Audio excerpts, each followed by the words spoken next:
All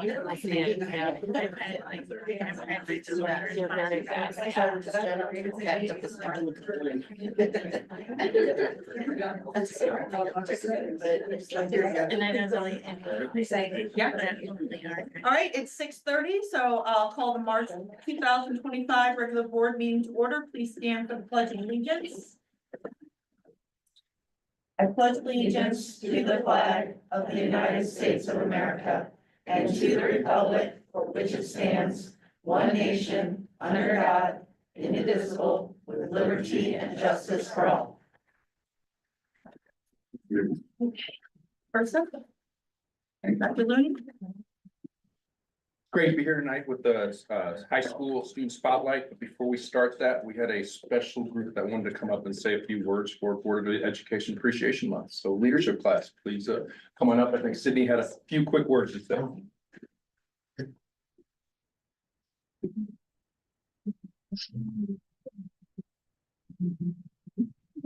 Hi, my name is Sydney. I'm from the leadership class, and we just wanted to stop by really quick to bring you guys a sweet treat and pass out these little flyers that just show everything we've been able to do so far this year with the leadership class that you guys have all made possible. Because without you, we wouldn't have gotten all these grants approved and everything we need to keep this class and program running really smoothly. So thank you all. Yeah.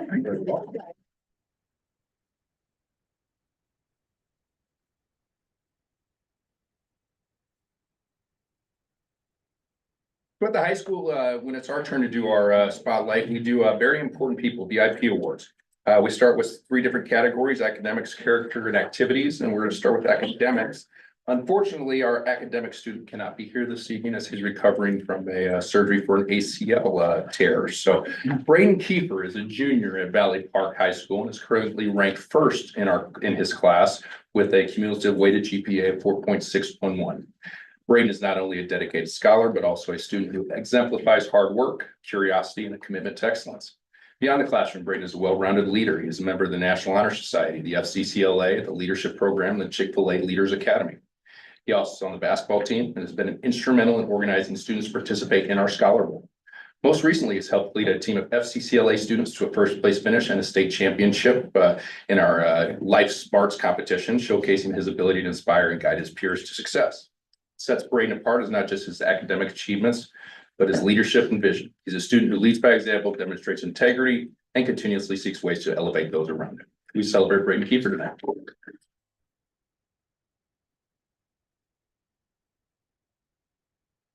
For character, Dr. Manley, would you join me?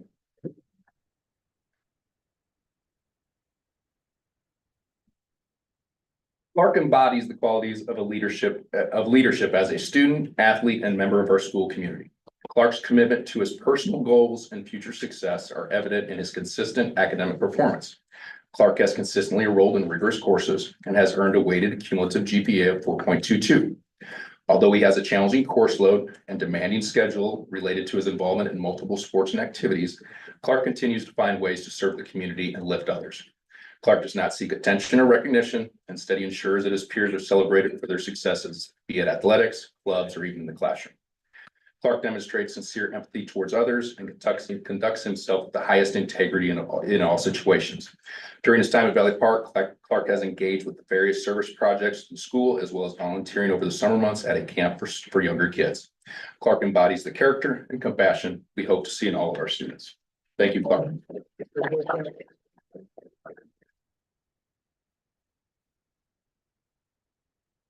Our first student will honor for activities is George Dorr. Come on up, George.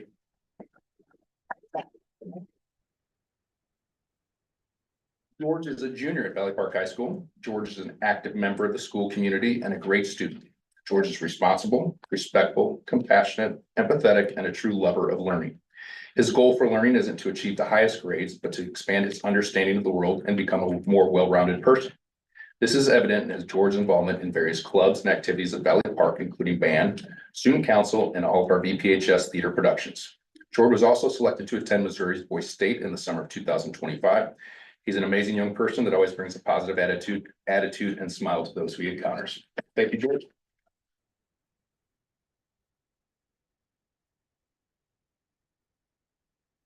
And our last student we'll honor tonight for activities is Cooper Belchamber.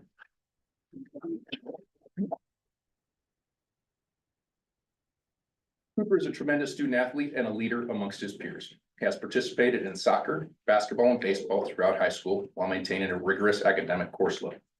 Through his dedication to his own personal goals and his teammates, he has earned multiple honors. In the spring of 2024, he was named to the Academic All-State Baseball team. In the fall of 2024, Cooper was named Class 1 Defensive Player of the Year for his contributions to the state championship Valley Park Hawks boys soccer team. While maintaining a demanding activity, athletic, and academic schedule, Cooper has continued to excel. He has taken all of our AP courses, dual enrollment college courses, is ranked third in the class of 2025, and has a cumulative GPA of 4.549. And was just named the 2025 BPHS STL Day Scholar Athlete. We celebrate Cooper Belchamber tonight.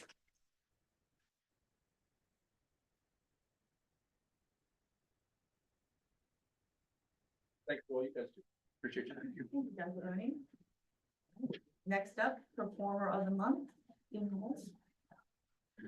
All right, we have a special presentation night.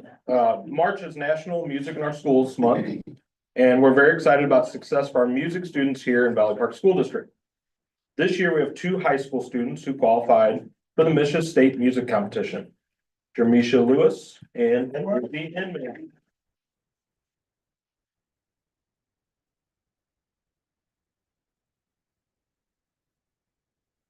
They qualified by earning an exemplary 1 rating after performing 2 vocal solos for judges at the Misha District Festival March 1st. Jermisha and Isabel will go on to represent Valley Park at the Misha State Festival at Mizzou on Saturday, May 3rd. Congratulations.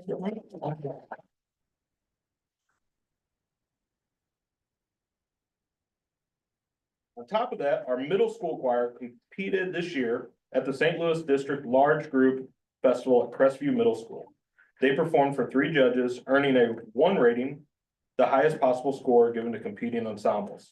This group will compete again at Six Flags Music Festival in May, where they hope to bring home more accolades. If you'd like to hear them sing, which you're going to get a chance here in a second. But if you'd like to hear them sing again, the district choir concert will take place Tuesday, April 15th at 6:30 p.m. in the elementary gym, and will showcase our choir program from elementary through high school. Thank you for your dedication to high quality music education here at Valley Park. And Ms. Hungate Wood is now going to take this over. Only about half of our kiddos were able to join us for the meeting tonight because they are involved in lots of other activities.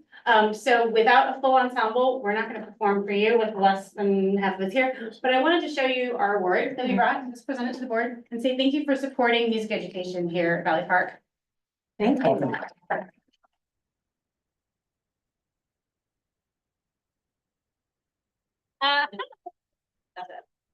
Good job.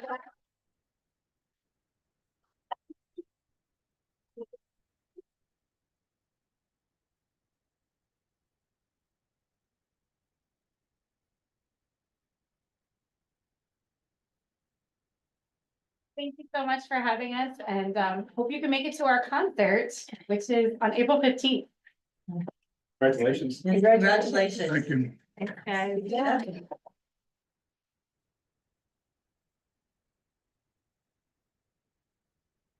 Certificates for all of you. Thanks. Thank you.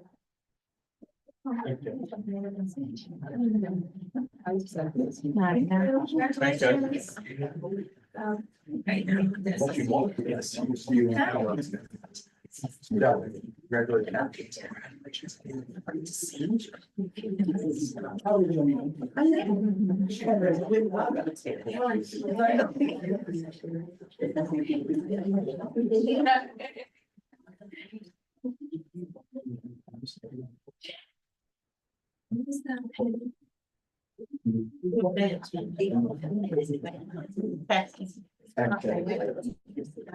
Pretty sad. Yeah. I need the music to trade. Yeah.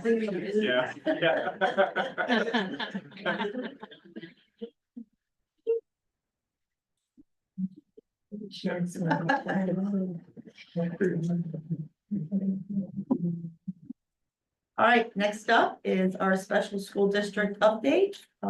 Julie Schrader.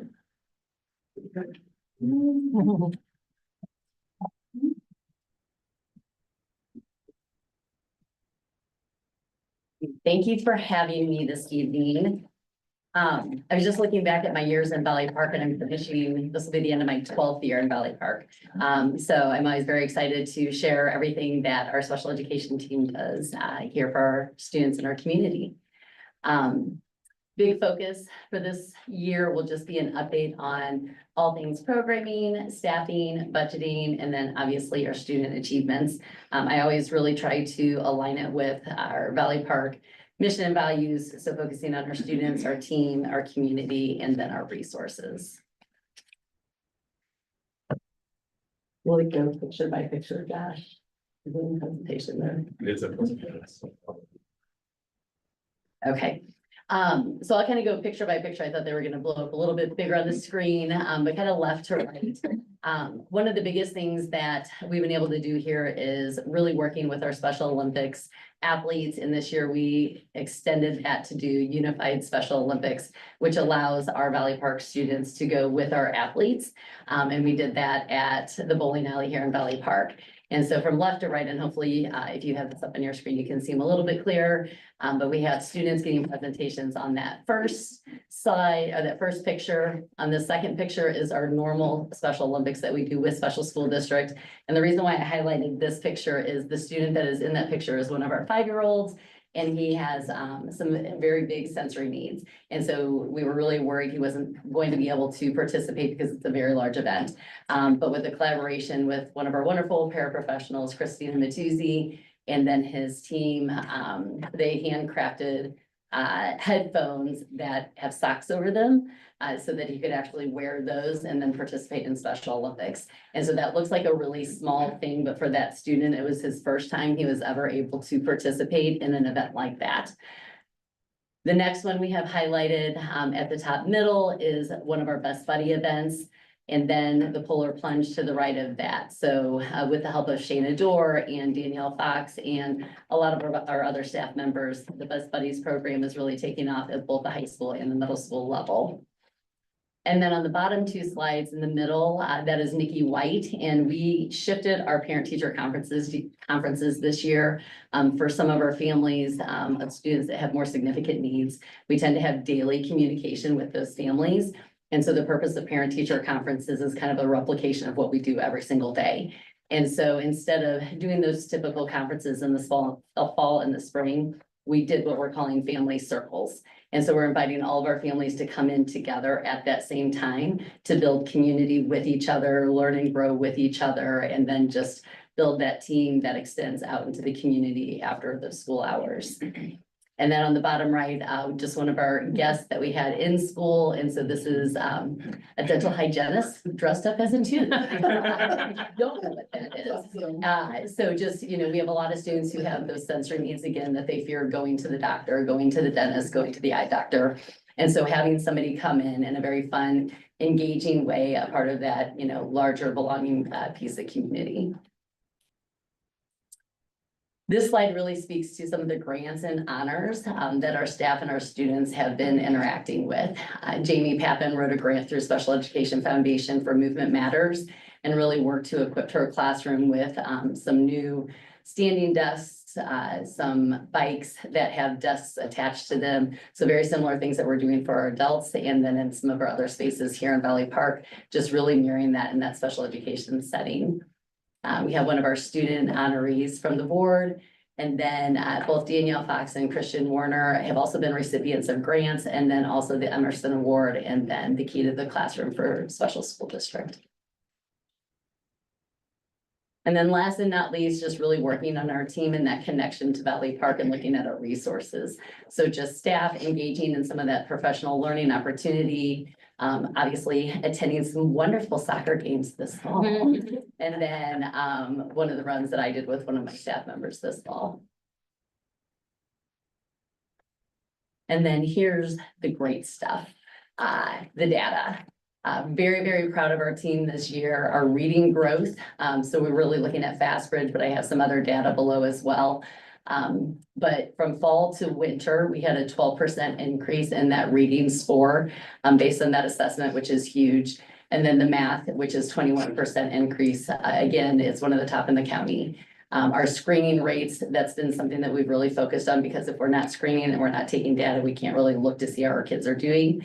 So we are third highest in the county for that screening for reading, and then fourth in math, which then obviously allows us to look at that data really well. In addition to just that, that data point from FastBridge, really looking at our data team outcomes. And so we do data teams monthly. We kind of rotate a full data meeting with a department meeting and student follow-ups. But at the elementary level, just taking that snapshot in February, 100% of our students were on track to meet their IEP goals, which could be academics, it could be social emotional, it could be around that functional academic learning. Middle school, 81% on track, and then high school, 89%.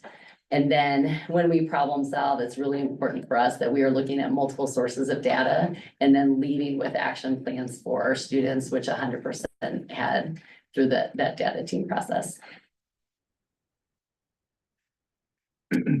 Then program development, expansion highlights.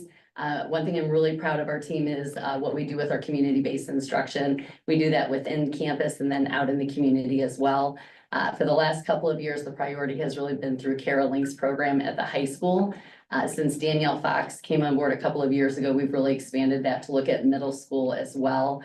We have 2 different coffee carts going that serve our students and our teachers throughout the week with both coffee and snacks. And then we do things from doing mailing, delivery, and then a variety of other things on campus. As well, we continue to go to Merrimack Bluffs and work with our community members in that environment as well. That focus of belonging, again, really looking at the best buddies and those unified Special Olympics. And then we had a huge shift with our social emotional learning program at the elementary level. We have a decrease in students who have that area of category of emotional disturbance, and we have a huge increase around that autism need. And so really shifting that program to embed those autism quality indicators and looking at an increase in that ABA support for those teams, students, and families. Professional learning, a big focus has been on special education process training, which is great because we're in file review this year with DESE. So that is aligning really nicely. And then continuing just to really partner with Valley Park and deploy those focus areas, and as well as that need for special education training as well. Next year, we'll shift that focus to Charting the Life course, which will adjust our IEP process just a little bit. The benefit is it'll take the great things that we're doing now, talking about those areas of goals in the school setting, but then really expanding what do we want for our students after they leave high school. So again, that focus in Valley Park, it's translating nicely into the work that we're doing with special school district as well. Typically, that's been at that secondary level, but within that 3-year rollout, we'll actually do that all the way through early childhood as well and embed that process all the way up. Then continue to have great technology and support. Josh is a wonderful asset. And Mike with our team with deploying. I saw Mike in the classroom today working through some technology hiccups with some of our staff and students. So they're always readily accessible to help us. And then that compliance just goes back to that special education process training that we're doing this year. I spoke to this a little bit with the data, but we do meet monthly in the teams. So we have different teams that meet. We have our normal elementary, middle, and high school. And then we also have a focus on our teams that have a lot of need around that area of autism and functional programming. And we do those monthly as well. Our instructional coach, we do still have an instructional coach here on campus part-time. We've actually expanded that. We've had a real increase, which I think speaks to our numbers with the student data, and bringing in our specific coach for math and our specific coach to literacy, in addition to our kind of global instructional coach. And they've really supported our teachers implementing some great programs and curriculums that are listed up there. So Number Worlds has really changed what we're doing with math. And then programs like Language Live and Step Up to Writing and Keys to Literacy for that reading and writing focus. That increase with our ABA focus, and then we continue to have great support through our social emotional affective practice special as well.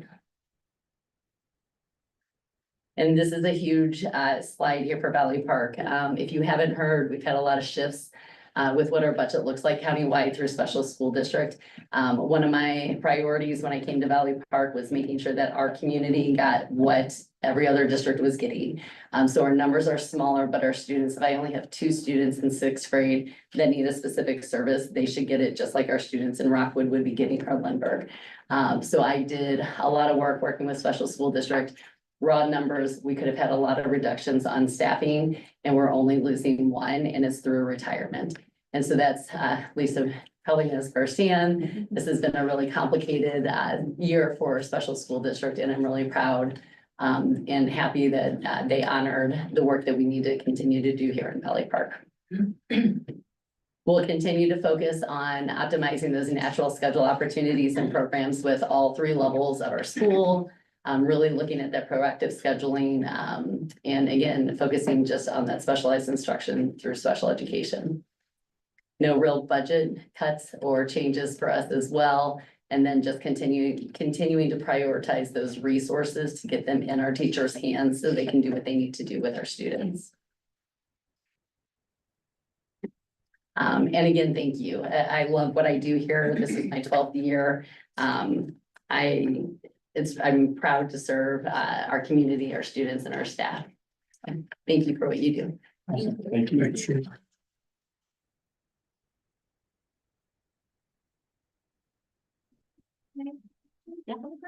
So I sit on the assistant. Yes, thank you. Representative, yeah, and you're right, things are very challenging here. I just had a question. At the last meeting we had, they were really talking about wanting to get the Parents Advisory Council. And they were really stressing to us to bring back to the schools, like, what are we doing to try and help make that a more successful program for the parents? Do we have any? So we don't, and I almost take it as a compliment. I pride myself on being very accessible to parents within 24 hours, working with my staff. And so I think one of the reasons we haven't really had an active advisory council is because our students and our families are getting exactly what they need, without having kind of that bigger piece, and need of that program. Part of that family circle that we created was kind of to speak to a need that I know we have. We want to make sure, even though we talk to our families about, we have this, and this countywide, actually bringing the resources here. And I'm like, if they're at conferences and I already have them, let's do it that way. So kind of meeting that need. It's not the official pack. But it's, and I think kind of as our students have come in, all of our students and families in Valley Park, they do a lot. And it is a time commitment for families to go and be on those committees. So I'm happy that kind of we haven't had a need for it. And I want to ensure that our families are getting all those resources at the same time. Good. So, but if anybody ever wants to volunteer, I'll take them. You can attend even from. Yeah. Yeah. Sometimes I it's think like they at were 7, which is 20. bedtime, that makes it hard to get out, so you can listen and get information, they have different topics. Yeah. Every month, but. Yeah. And in my Got out of it, past, they were just looking for more participation around and. yeah. I don't know, maybe if some of our parents are happy, they might like not, you know what I mean? They might be like, hey, Valley Park, they're doing this and this, Yeah. why aren't we doing Yeah. that? So. And we've had a couple of families over the years do the Leadership Academy, which has been really helpful. And they've learned a lot through that process as well. We also have a lot of families who have multiple students with that IEP process. And so I also think if they've already been through that journey, they know a little bit more. And so it's, not as high the need, but still trying to get the information to them as best I can. Thank you. So, great question. All right, thank you, everyone. Hi, next up is 2.05, Merrimack Levy soccer field update, the village. Good evening, everybody. Thanks for having me here tonight. I guess I have to be here, but thanks for having me. As you know, I'm here to share with you the City of Valley Park's proposal for the school district to continue to use Merrimack Levy's soccer fields beyond the current school year. Before I begin, I'd like to emphasize that the City of Valley Park was offered the opportunity to be here at the February meeting to present the proposal themselves. Disappointingly, they declined, so I will share it on their behalf for our discussion. But before I share the actual proposal and what the city is asking us to pay for Merrimack Levy Fields, I thought it was important to kind of walk through some important points of a timeline. For those of you that have worked with me or around me for very long, know I keep pretty copious notes on things. And I think for the framework of this conversation, it's important that some of those things be shared, not only with the people in the room, but anyone that wants to follow along at home through the video. The timeline is also attached to board docs if anyone needs to see it at a later point as well. So the proposal from the city is a long time coming and has a lot of history built behind it. One of the first things we need to keep in mind is kind of how this all got started, and it didn't start in 2015, excuse me, it didn't start in 2025. This goes way back to November of 2015. In 2015, the Valley Park School District filed a lawsuit against the city of Valley Park, alleging a diversion of nearly $7 million from the TIF Special Education Fund. Approximately 4.2 million of that was owed directly to the school district. Nearly a year later, the city and the district came to an agreement through litigation, and the city agreed to pay $1.8 million of the 4.2 over the course of 30 years. How that is paid out is there was an initial payment of $400,000, and then the city pays the school district $47,000 approximately every year for 30 years. Some believe in the city of Valley Park that the Merrimack Levy Park was designed and built with much of that money that was withheld from the school district. And there are many parties, some of which I'll discuss tonight, that also believe that in those settlement agreements, the district was always supposed to have access to those fields and be given first priority to those fields. And I have some firsthand knowledge that I can speak to, which I'll speak to a little bit tonight. So let's jump ahead to 2019. 2019, I had the honor of being named the superintendent of the Valley Park School District. And one of my goals as superintendent, as charged by the Board of Education, was I was encouraged to try to rebuild partnerships and relationships with the city of Valley Park. And we jumped right into that in the fall of 2019. I went directly to the city and had discussions with them about the school district actually using Merrimack Levy Park for our games. At the time, we were spending quite a bit of money to play off-site. Those fields were mostly vacant and unused. And it felt a shame to me that we had fields right here in our backyard that our teams could be accessing, supporting our community right here as a home field advantage, which we don't have on the district property. Those discussions went really, really well with the city. In fact, city officials at the time reaffirmed what many people, again, who live in the city of Valley Park still believe to this day. They confirmed to me we were always supposed to have rights to those fields. We were always supposed to have first priority. I specifically asked about maintenance cost. The city confirmed at that time there'd be no cost to the school district. And that was helpful to us. Like I said, we were paying an exorbitant amount of money to go elsewhere.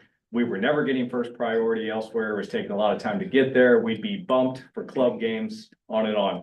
So we agreed that the following year we would start, actually the following spring of 20, we would start using Merrimack Levy fields. As we all know, that didn't occur. That's when the pandemic hit in spring of 2020. So there was no spring of 2020 season or fall of 2020 season on the Merrimack Levy fields. So our first access to the fields actually came in spring of 21, and that's when we first started using them at that time. In fall of 21, the city initiated, we had another just meeting with the city.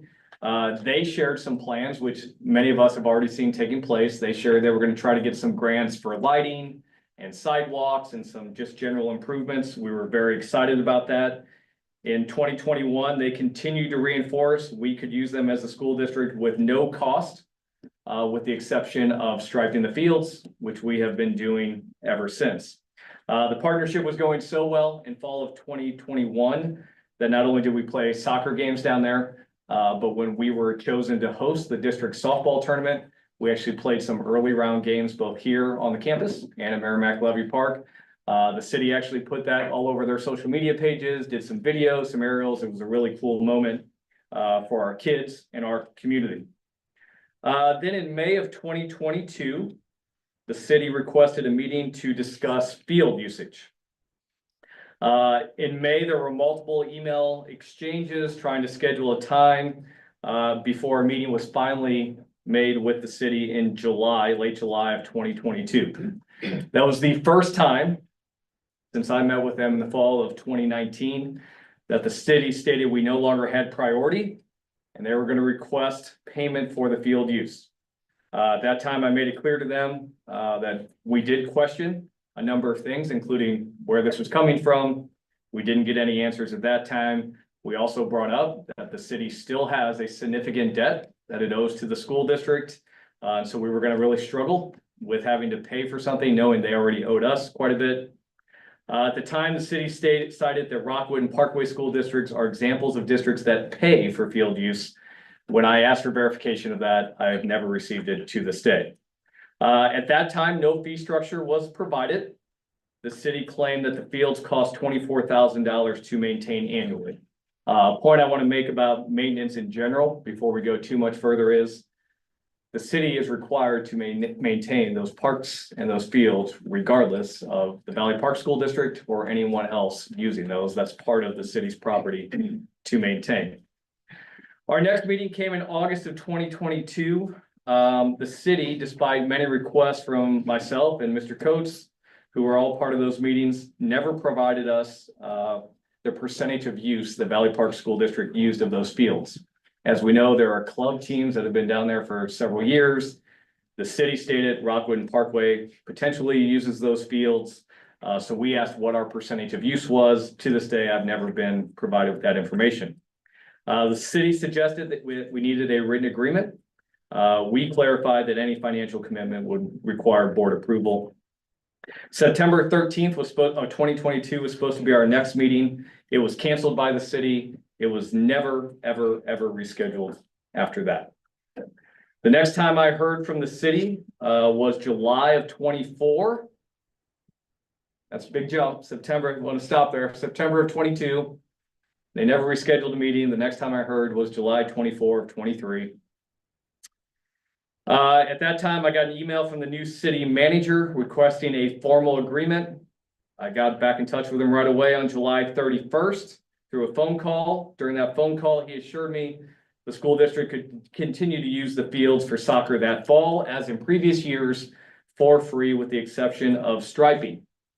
This is also important to bring up at this time.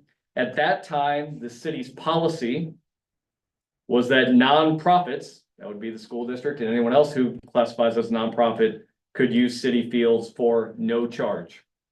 That'll be important here in a minute. It's also important to note that policy was then changed in December of 2023 based on what I'm about to share with you at this point. So July 31st, we get reassurance, no stoppage of our practice or games at Merrimack Levy Fields, no charges just like in previous years, which brought a huge surprise almost a month later. On August 21st, Coach Rawls was informed by an alderman that the city voted that night to prohibit the Valley Park School District from using the fields until an MOU was agreed upon. I'd like to point out that that was never on the city's public agenda for that meeting. The next morning at 8:15 a.m., I received an email that also stated the Board of Aldermen voted to deny field access until an agreement was in place, and they sent us a draft for the first time to review. That's really important because August 22nd and August 23rd would have been right about the time fall practices were about to start. So we go back and forth a little bit. We meet with the city, and ultimately by a week later, we agree to ultimately put an MOU that gives the school district access to the soccer fields and the softball fields and first priority. Only difference being we had to put a $200 damage deposit down, buy no issue, and continue to stripe the fields, which was the case. As part of that agreement, myself and the city manager was supposed to meet with some regularity between now and the end of the agreement, which we have done. Full transparency, the conversations did not bring up much of anything. They were pleasant, they were positive, but no agreement was ever presented to us. And so I actually requested in the fall of 2024 wanting to make sure that we did not wake up in fall of 2025 in a similar scenario we did to be surprised in the fall of 23. I requested that by the end of December that the city submit to me in writing what their new proposal was. That was the first time that I saw the city's new proposal, which is that the school district would pay $16,250 a year, in addition to continuing to pay the striping fees, which approximately cost the district, based on number of games and everything else, around $10,000 a year, 5 for fall, 5 for spring. On January 23rd, I called both the city manager and mayor requesting that the Board of Aldermen or someone from the city present their proposal at the February meeting. As I've already shared with you, I was notified by the city manager that they would decline to present, and that there would be no new numbers at that time. After the February meeting, I sent an email also to the city manager and mayor, respectfully declining their proposal of $16,250. My proposal stated we would continue with a $200 deposit and continue to stripe the fields, continue to provide soccer nets and flags for the fields, and that we should continue that for 10 years. I was told on March 4th by the city manager that he would get back to me after discussing that with the Board of Aldermen.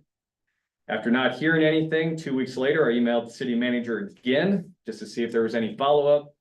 He informed me on March 21st that he'd get back to me on the 25th. This morning, March 26th, is the first I heard from him, stating that the city's proposal stands at $16,250. These last things are my thoughts and do not necessarily reflect the opinion of the Board of Education. $16,000 is a significant difference from a $200 damage deposit. Even if we wanted to take the number of hours the city has calculated, those numbers also do not equate to what the city currently has for posted rates, which is $10 an hour for unlit fields and $35 an hour for lit fields. If we even took those numbers, it would be well under, almost half of that, just under $8,000 to use that. But more importantly, I feel our Valley Park families, both past and present, have already made significant investments in these fields through their tax dollars. Our district has proven to be a good steward of the fields. We've worked hard to partner with the city. And quite frankly, I think our current agreement has brought a lot of good to both our city and our school district. This past year alone, when our soccer team was claiming their first ever state championship, it was a moment of immense pride for our district and our community. And a lot of people were down in those fields, keeping them active and keeping excitement. And likewise, when we had our parade here through the city of Valley Park, I know our Board of Aldermen thankfully joined into that parade and proclamation. I'm not sure they can say they've done the same thing in other school districts when they've won state titles. So I'm proud to represent the Valley Park School District.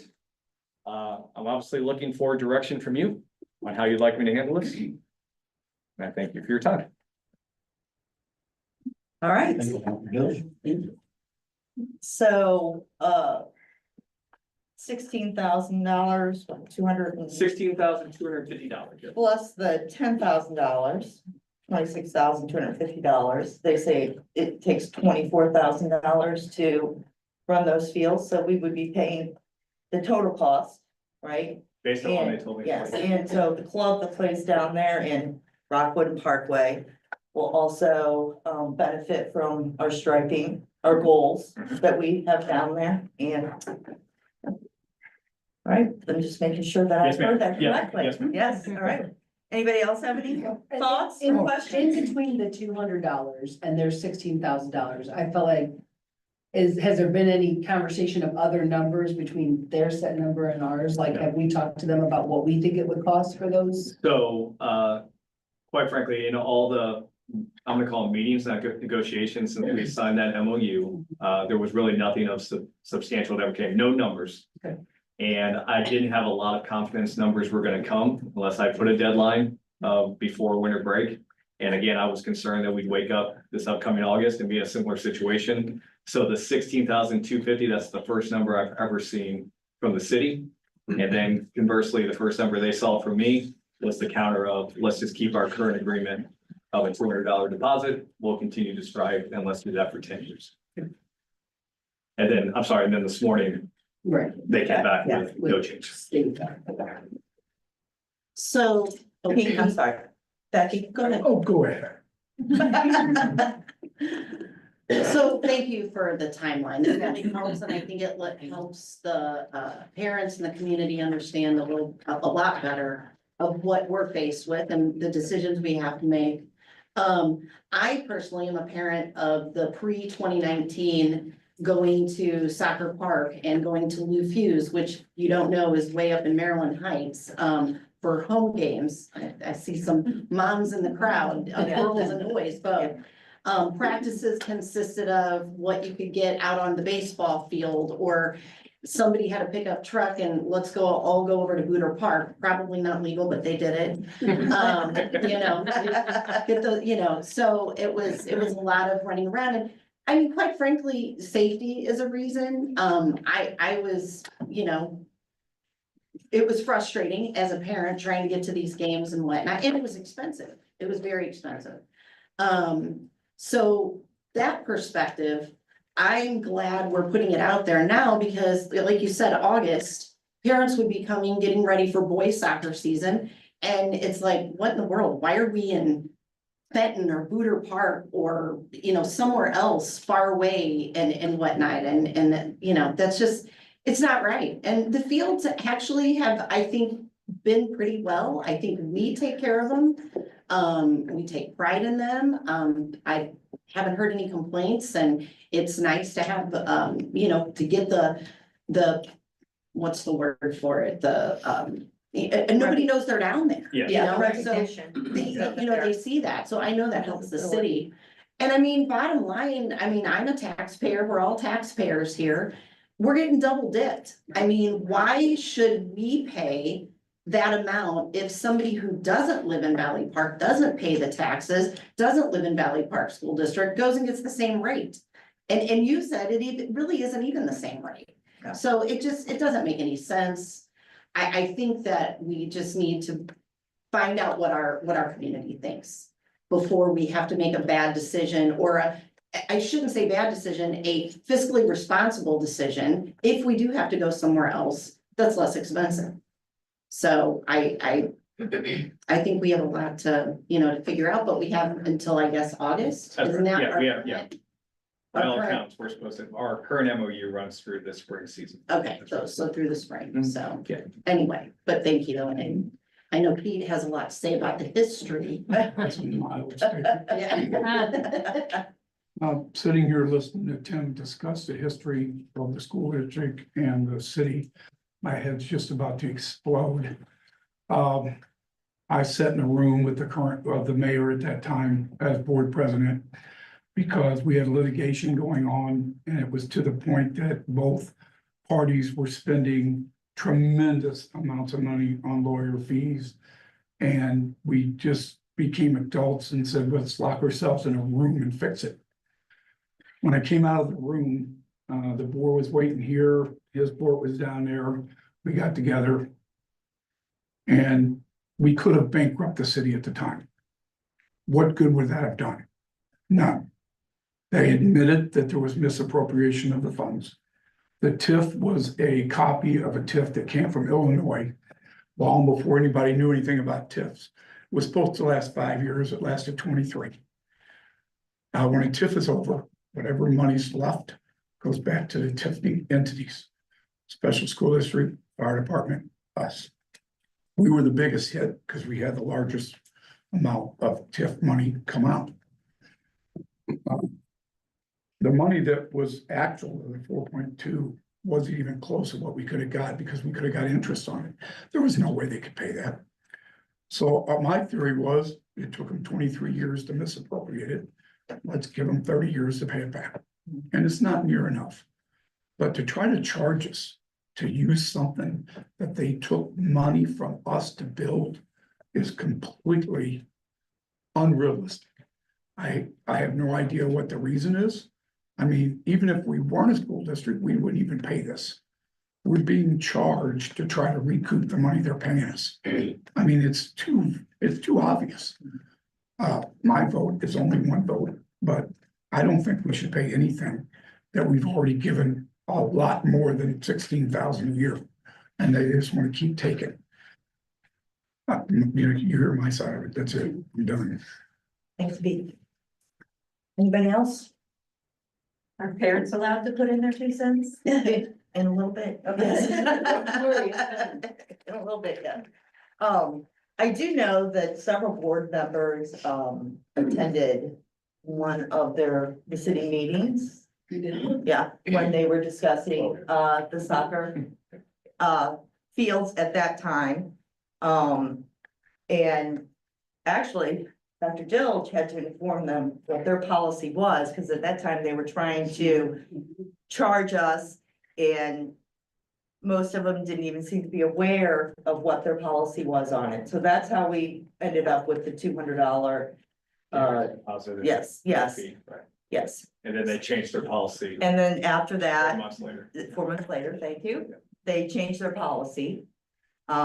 So although they still have discretion, they could They do that's that. right, that's They right. could do that, but they have chosen not to do that for us. Moving forward. So that's quite disappointing as well. I think the hardest piece for me is that they came in and did the proclamation for our team and honored them, and we thought that was a grand gesture. And at that same time, we were getting a bill for $16,000 for something we've already paid for. Right. And they're willing to take it from our school and our students and our staff. Right. For something we have already paid for other ways. Right. And it sounds like they want us to cover the entire Right. annual budget for With the fields. those soccer fields that many other teams, or I don't know how many, but it's as far as the, Anybody. yeah, the soccer league Yeah. goes. They get something to Benefit do from with it. our lining, our striping, excuse me, our goals. But yeah, they want us to, but actually go above. If it's 24,000, they actually want us to pay, Count the strikers. yeah, they want us to pay above. If what there's it a club costs. already utilizing the field, Right. where is that money Right. gone? Right, and those Towards that fields have number. to be maintained, period. No matter. It's Right. not just like if Valley Park, the school district decides not to use it, the weeds are gonna grow and it's no longer gonna be a soccer field. We as taxpayers pay for our parks and our fields and, we utilize them and people are welcomed into them, but, it just very poor collaboration on their part. I wish Mhm. somebody was here or, I think it's gonna be time to go to their meetings and ask them, and see, why or what, maybe they don't understand the history.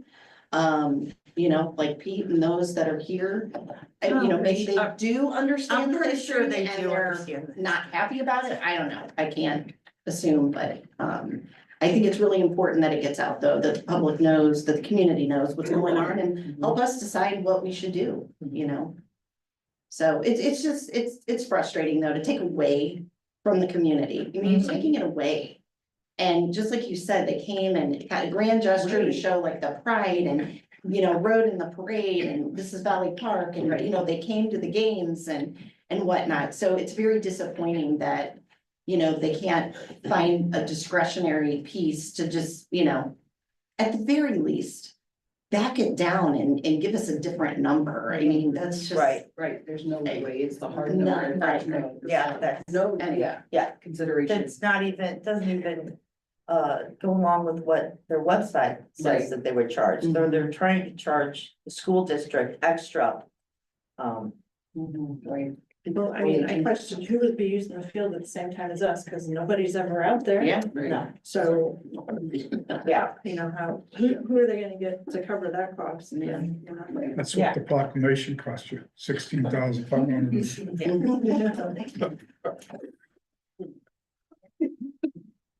Just to clarify, they haven't stated why all of a sudden they're charging us.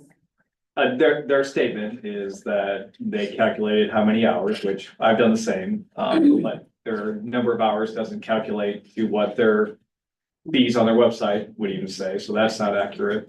And they say that's what they would charge anyone else to use the fields that much to maintain the fields, is what they're saying, that's all they said. I can tell you it's hearsay, but I attended that meeting with other people in this room and I know that one older person said, we need money, we have to get it somewhere. Yep. I don't know how we were the target, but that was what was told to us in that meeting. So That's right. that, why has inflamed me more. So we're not making any decisions tonight. We're just getting it out there. And when do we have a timeline of when we have to be like, okay, it's this day and figure it out, or? Well, I mean, we have our current MOU in place, so I would say, if you're asking for my advice, we have until the end of that MOU, but each day you get closer to that MOU, you're risking what happens Right. after it. So that's why I didn't wanna be having this conversation on May 31st Right, Yeah. okay. either. So I appreciate that they got us numbers. I'm disappointed that they chose not to present their numbers. I'm disappointed their numbers don't even align to what their public numbers are. And again, these are all my opinions, so I apologize, but I'm also disappointed that there doesn't seem to be any acknowledgement of how good the partnership has been between the city and the school district and how it benefits the community of Valley Park.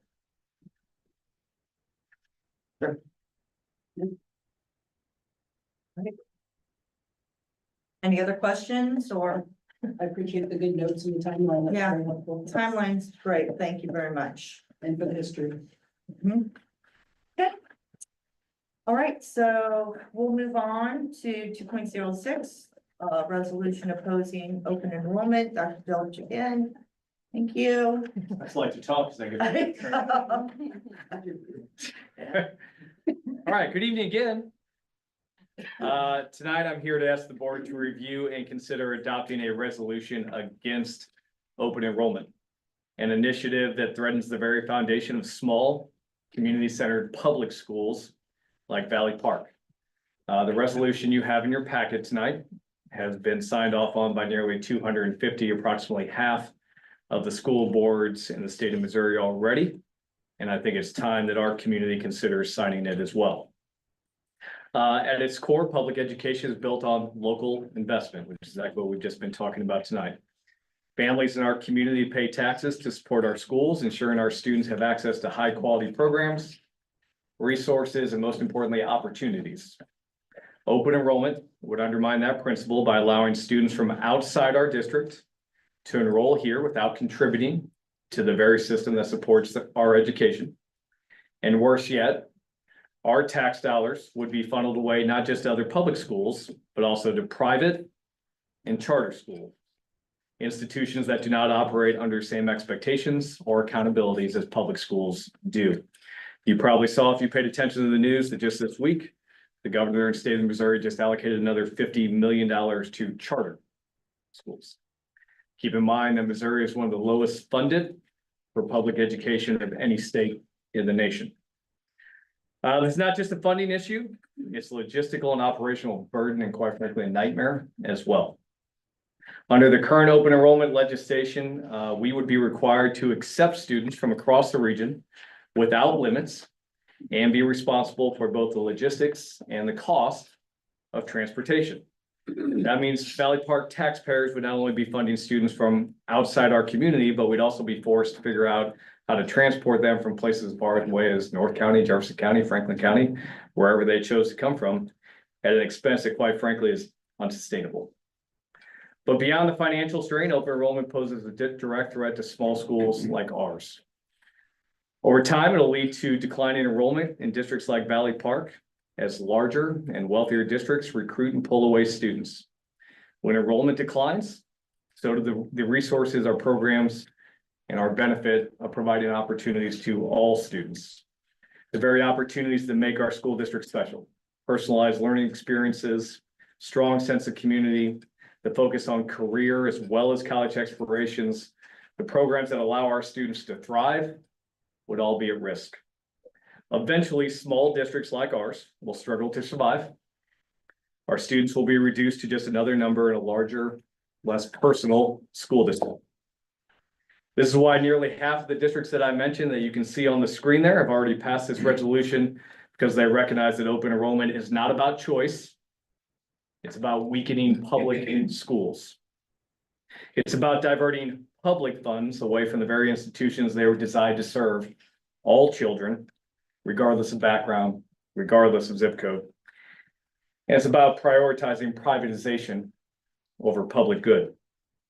By adopting this resolution, I believe we're sending a clear message to state legislators that our community stands with public schools.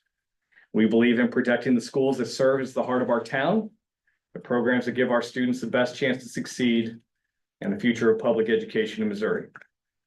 As everyone in this room knows, Valley Park is more than just a place.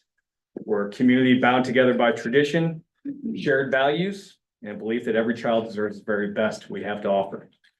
For generations, this community has stood behind its public schools, not because it was easy, but not because it was popular, but because they understood something very deeply profound. Public schools are the heart, especially of small communities like ours. When we invest in public education, we're investing in the future of Valley Park itself, and the young people who will one day lead our businesses, protect our neighborhoods, and carry forward the stories and traditions that make our community special. Public schools are the great equalizer of this country. It's the greatest equalizer we've ever known, but that equalizer is definitely under attack. We need voices, we need advocacy, and we need unwavering belief in the power of public education.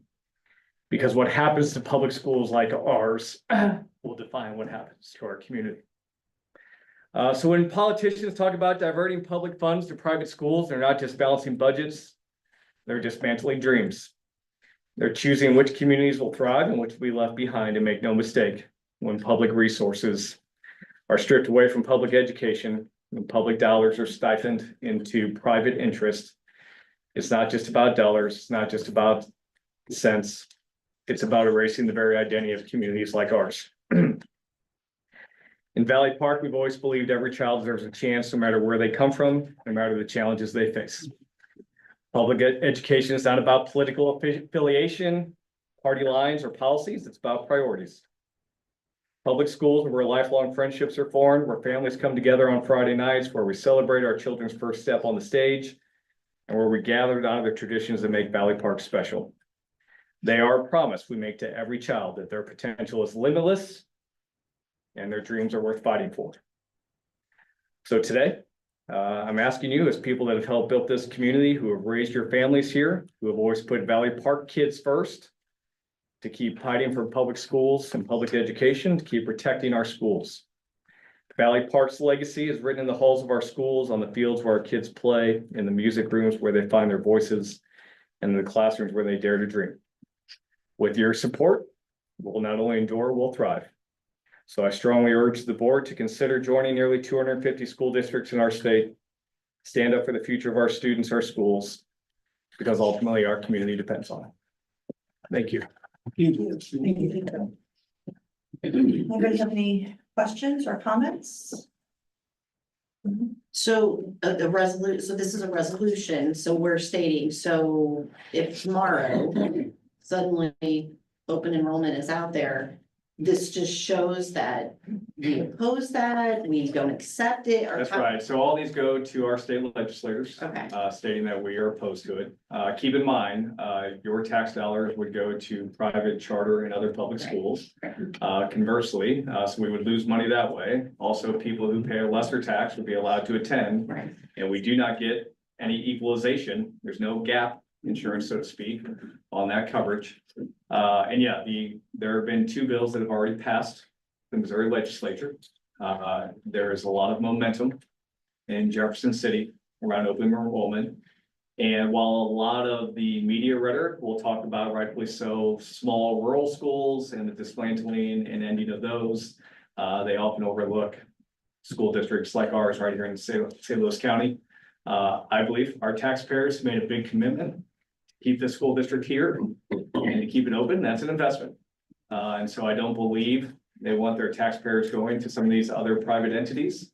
I also, again, believe wholeheartedly, and I know this, there's no research to support open enrollment has ever improved education for any kids in any state. You will hear media talk about other states that have done it. What they won't talk about is how those states fund public education much differently and much greater than the state of Missouri does. And so by all accounts, I know no positive of open enrollment in the state of Missouri. Well, there's some pretty big school districts on there too. That's right. Like, I think the largest one is in Kansas City, isn't it? And yeah, North Kansas City and Rockwood Parkway. So Yeah, it's- I would it's say by big next week, schools. you will see reports start to come out about the dollar amounts that would also potentially cost those districts. And, you know, our numbers will be smaller because we're a smaller scale. But those, they will also be impacted. And keep in mind, this is not just about public school students working with other public schools. It's about funding and private and Catholic and charter and parochial education. Well, thank you for bringing it to our attention and making it, you know, out there to get you very passionate about it, and as we should be too, so, Yes. thank you. Tim, this is our lobby for our state reps, right? Yes, sir. What is the main lobbyist pushing this now? I mean, is it the same guy that's been pushing it for years? And we both know who we're talking about, but is that what's pushing it still? I mean, it's been lobbied for 30 years. Yeah, so anyone that follows some of the places around the Show Me Institute and others, and if you know the people that fund that, it's the same people that have funded this across the country, not just specifically Missouri, but they are deep pockets. Yeah, one of the last ones to do it was Arkansas, right? Yes, that's right. Last year. Most recently, right. And there's a lot of money trying to privatize education. And what's their advantage to them? There's gotta be an advantage to them over us, so they can take that big pot of money and move it where they want. That's exactly right. Instead of being to the district where you live, that money stays there. This way they can take everybody's pot of money and move it where they want. Yes, and they will misrepresent things in saying that this definitely helps students who are in disproportionately struggling school districts. That's what they will say. And they will say that then those students would be offered better and more opportunities elsewhere, whether that's public, charter, or private. That's what they will hide behind. Well, that's what they do. The Show Me Institute already does that. That's right. And if you look at the other states that have been instituted open enrollment, typically more money goes away from public schools and goes directly into private and charter schools. Yeah. Those private and charter schools have no accountability system like public schools do. They don't have to take state testing. They don't have to report out anything. Instance of, they don't have to accept students with special education. They don't have to provide services for special education. And as we know, most charter schools pop up, And, collect money, And and gone. in a short period of time are gone. but they're privately owned too. That's right. That's why. That's right. But the other thing that I see the biggest impact is the special school district would take the hugest impact. That's right. Because it would basically be dismantled. Because they're gonna be put out just like everything else. That money now countywide that goes to special would go into the same big pot of every other money. Correct. The only caveat I would say is that it's unlikely that a lot of students who are served through special education will continue to be served in private and charter schools. So, because the expense to do it is. They don't have it, Right, right? right. So, but your point is. And we get people moved from other counties Oh, sure, to St. Louis County just because of sure, the 100%, special school district. 100%. So now you take that special school district funds that come from all of the county. And now that's gonna be put into the same pool as all the other districts. That's right. Including Jefferson County, Franklin County that don't have special school. Wow, that's gonna be thin. Pretty thin. Yes, sir. Wow. I'll make a motion.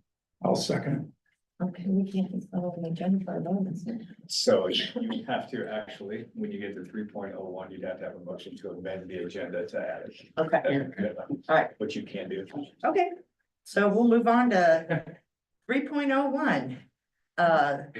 Approval of the agenda. So I will, move to, amend it. I'll second that. okay, all those in favor? Aye. Aye. Right.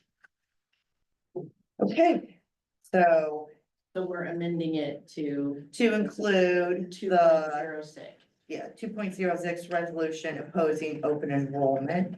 under consent items, is that what we're moving to? I would move it to action. Yeah, we'll have to After move it to amending action the item, agenda. yeah. So we'll move it to action items. 6.02 is what. Yeah, so 6.02. All right. Okay. All right, so 4.01 now is the approval of the agenda. Oh, no, I'm sorry, we already did that, right? Okay, sorry. All right, 4.01 is public comments on agenda items, posted agenda items. So before we begin, I'm just gonna read something real quick. Each person speaking will be limited to 3 minutes. The board uses the public comment period as an opportunity to listen and receive information. The board members will not engage in debates or discussions with those speaking, other than to seek clarification of their comments. A board member may ask the superintendent to ensure that the appropriate staff member follow up with the individual regarding the information, question, or concern presented during patron comments. Students and employees of the district have certain rights of confidentiality under state and federal law, which the district will uphold and protect. Therefore, comments about individual employees and or students will not be permitted in public sessions. Concerns or questions regarding such individuals should be addressed using the district's established procedure. Comments must be acceptable for a business and family-friendly environment. Inappropriate language, gestures, or personal attacks will not be tolerated. The chairperson will terminate a speaker's privilege if the speaker becomes abusive or threatening. Hey, Kim, we had a motion in a second. Do we need to vote on moving that to an action item? We did. Oh, we did. We Mm-hmm. did? Yes. But then. Yeah. It didn't have to be a roll call vote. It was a general vote. To amend the agenda. Yeah, we also. Okay. And we all said aye. Okay. All right, so, Thanks. Miss Melissa Mann will be making a public comment this evening. I would like to speak on behalf of some parents for the students and the athletes for the soccer program. I myself had a daughter go through and play girls soccer. I currently have a son who plays soccer, and I have another son that will be coming up to play soccer. I feel very strongly that for the safety of our students and our athletes, that we try to keep using the Valley Park fields, just because of the close proximity. The fact that our students are driving to and from practices and games. I know we fill out a waiver and everything, but most of these drivers are very new drivers, and they're either responsible for riding with new drivers or driving other students. So with that being said, just as a parent, I am worried that if we were to go outside of the guidelines of Valley Park, that either school would possibly have to have bus transportation or something just for practices on a daily basis, which would then incur additional cost as well. Also, I would like to state as a taxpaying citizen that I am paying the taxes for school and for the city. So I do feel strongly that I would hope we could come up with some sort of agreement, either at a discounted rate or that we're paying a different amount than those that aren't paying the city taxes. So I'm hoping that maybe something could come up with that.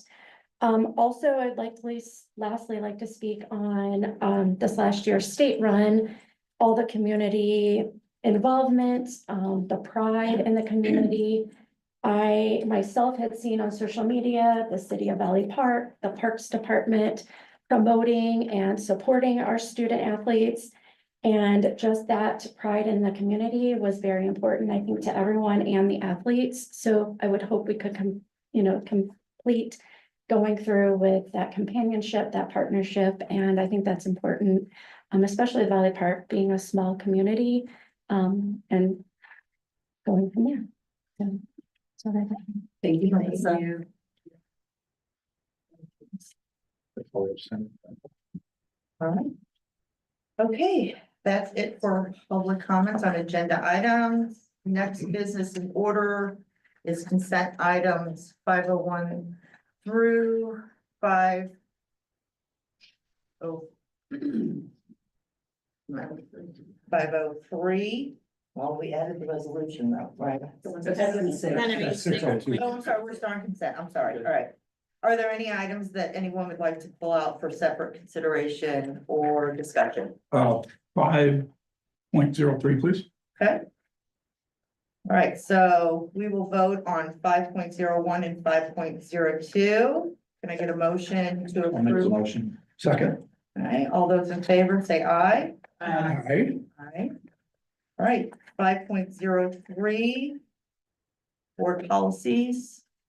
Pete, did you have questions? or- I'd just like to pull two of the policies out for a second. Okay. That would be JHCB and J001, please.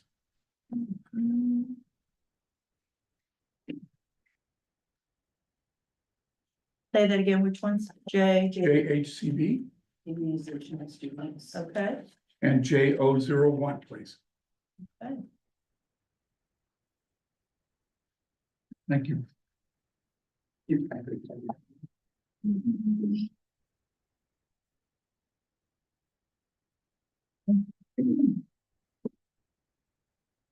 Right, did you have questions or comments about that? No, I just want to vote on those separately, Oh, so we okay. could just vote on everything but those two Okay. and vote on those two.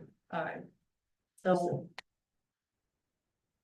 So J, H, C, B, CB, and which one? I'm sorry, the other. J001, I mean J01-1. Say it again, Peter, we're talking. One is student records. Okay. Yep. All right, let me go back then. Okay, thank you. Got that. All right, so we will pull out JCB and JO-1. And vote on the rest of them. I guess I don't have to say them all out loud, do I? Okay, all right. All right, good. Okay, so, can I get a motion to approve all the other? So moved. Second? I'll second. All right, can I, all those in favor, say aye. Aye. Aye, any opposed? Okay. All right, so first JHCB, which is the one on immunization. You don't have any questions or comments? No, ma'am. Okay. All right, so, can I get a motion to approve JHCB and JO-1 policies? I'll make a motion. Can I get a second? Second. All right, all those in favor say aye. Aye. All those opposed? Nay. All right, Thank you. you're welcome. Next order of business is our action items. 6.01 Chromebook purchase. Josh, will you be presenting this evening? Okay. Don't we have to do the other one? We already did them. They were both. No, no, The talking about the new, policy? the vote on the on the, There one. yeah. I did both of them. Okay. Okay. Yeah. Josh, Good evening. So I'm here to, bring forth, part of our device, refresh planning to do both student and staff Chromebooks for next year. The student side, I'm looking to purchase 305 of the Dell 3110 Chromebooks from CDW.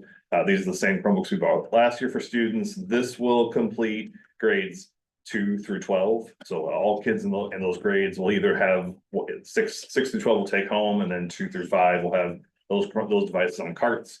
We will repurpose the cart devices for other uses within the district, primarily K1, and then some of the other older devices that we have for like time clocks and hall pass and sort of the miscellaneous peripheral devices. And then for the staff, this is going to be for primarily classroom staff for grades 2 through 5. Partially to kind of split costs, so we're not doing all the elementary in one budget cycle, but also so those teachers, now that their kids are all going to have Chromebooks, then they will have, you know, similar devices so they can use some of the features like block mode for quizzes that are only available for Chromebooks. So we're looking to purchase 15 of those student or staff devices. The prices that are listed there also include the Google Education upgrade, which is what lets me manage them remotely and have access to some of those other features. So that is what those unit prices are. So 15 of the staff devices and then 305 for student devices, and that includes a 10% spare pool, which includes our current spare pool plus purchasing new ones. Anybody have any questions? No? All right, can I get a motion to approve item 6.01? So moved. Can I get a second? I'll second. Thanks, Phyllis. Aye. Aye. Aye. Aye. I'm an aye as well. Thank you. Thank you, Josh. All right, 6.02, resolution on open enrollment. I'm assuming that we've already discussed it enough, so can I get, I'll make a motion. I'll second. okay, Aye. Pete? Rich? Just say aye. Say it again, Rich. Come on. Aye. Aye. And I'm an aye as well. All right, so the next business in order is public comments on non-agenda items. There are none, so I will make a motion to adjourn to executive session. Can I get a second? Second. All right, Aye. Aye. Aye. Aye. Aye. and I'm an aye as well.